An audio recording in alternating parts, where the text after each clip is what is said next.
This is stage 2 of our Road to Quran Mastery series. With the grace of Allah, we finished stage 1, Quranic Med. But that doesn't mean we're leaving it behind. We will actually be using and applying the rules of Med we have learned until the end of the course, inshaAllah. So be vigilant of how we apply the Med rules and keep practicing using the skills you've built so far. And today we're going to add one more skill, since we're starting stage 2, session 1. And the main topic of stage 2 is an-nun as-sakinah. And today's session will be about the first skill of nun sakinah, and that is Ith'har, or in English, the clear nun. So let's get started. Before we start talking about the rules of nun sakinah, let's see what we actually mean by nun sakinah. Nun sakinah refers to two things. First, the letter nun that has sukun, or tanween. And for those who need more information about what tanween is and how it sounds like, you can check out this lesson. It will give you a clear introduction to what tanween is. Now, if it is the letter nun, you will see it in these two forms in the Quran. You will see it with a sukun sign on top, which is this sign, and you will see it also without any sign at all on top or under the nun. And as for the tanween, which only appears at the end of words, they will either look like this or like that. So when we say nun sakinah, we mean all what you see in front of you right now. And through this entire stage, when I use this symbol, which reads nun sakinah, then it would also mean everything you see right here. Now that we know what nun sakinah means, let's start with the first and the easiest rule of nun sakinah, and that is Ith'har. Now, Ith'har literally means showing or manifesting, and in this context, it means a clear nun. Or basically, you will be pronouncing the nun normally as you're used to, nothing special. Now, this only happens if the letter that comes after nun sakinah is one of the following 6 letters: alif, ha, kha, ayn, ghayn, and ha. So when the letter nun is followed by one of these 6 letters, you will pronounce the nun normally. You will show the nun, like in these examples. بلى من أسلم وجهه لله ومن حيث خرجت فول وجهك وما الله بغافل عما يعملون وَإِن كَانَتْ لَكَبِيرَةً إِلَّا عَلَى الَّذِينَ هَدَى اللَّهُ. So in the first 2 examples, we saw that there is a nun that was followed by the first case, alif, and the second case was followed by ha. And in both cases, we pronounced the nun normally.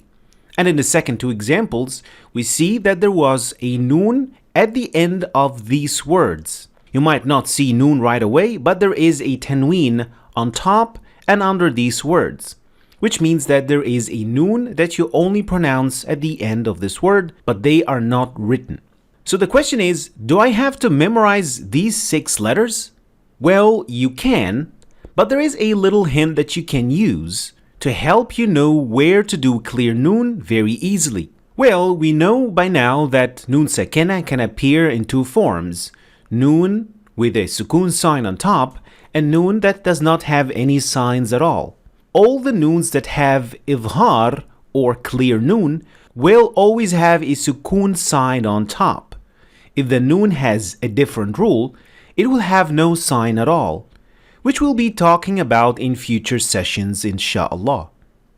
And when it comes to the tanween, you should be looking for these signs of tanween, not these signs, since these on the right also indicate a clear nun 100% of the time. And the best practice is to know the rule, so knowing which letter causes Ith'har, and also using the hint to make it easier for yourself. So, noon sakinah can be noon that has sukoon sign on top, or a noon that has no sign at all. It could also refer to tanween, which looks like this, or like that. And if noon is followed by one of these 6 letters, then we call it Ith'har, or clear noon, because you will pronounce the noon normally. And Ith'har will always come in the Quran in this form and in that form. Now it's time for the recitation of this session. Today's recitation is from the 8th juz, from Surah Al-A'raf. And as per usual, all the noon sakinah with Ith'har will be highlighted in the beginning of the recitation, and towards the end, they will no longer be highlighted.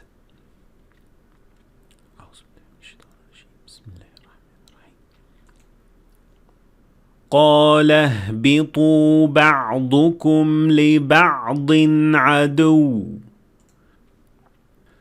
ولكم في الأرض مستقر ومتاع إلى حين ولكم في الأرض مستقر ومتاع إلى حين قال فيها تحيون وفيها تموتون ومنها تخرجون يا بني آدم قد أنزلنا عليكم لباسا يواري سوآتكم وريشا ولباس التقوى ذلك خير ذلك من آيات الله لعلهم يذكرون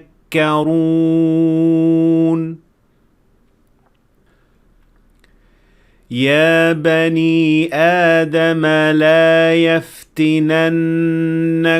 الشيطان كما أخرج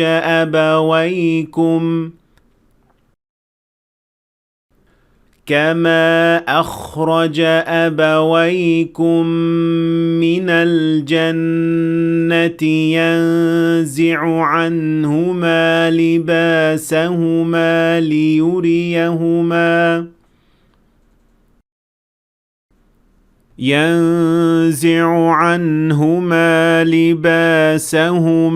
ليريهما سوآتهما إنه يراكم هو وقبيله من حيث لا ترونهم إنا جعلنا الشياطين أولياء للذين لا يؤمنون. And now it's time for the challenge questions of this episode. Today's questions will be from the 8th juz, from Surah Al-A'raf. The first question: some he has guided, and some have deserved misguidance. They have adopted the devils for patron rather than God, and they assume that they are guided. The second question: and the inhabitants of the garden will call out the inmates of the fire. We found what our Lord promised us to be true. Did you find what your Lord promised you to be true? They will say, yes. Thereupon a caller will announce in their midst, the curse of God is upon the wrongdoers. Were you able to find the verses that correspond with these translations? Let me know in the comments below. Thanks for watching. I hope you've learned something new today. If you did, please like and share the video for other people to learn from it. And please subscribe to our channel if you want to see more videos like this. Thanks for watching, and I'll see you in session 2.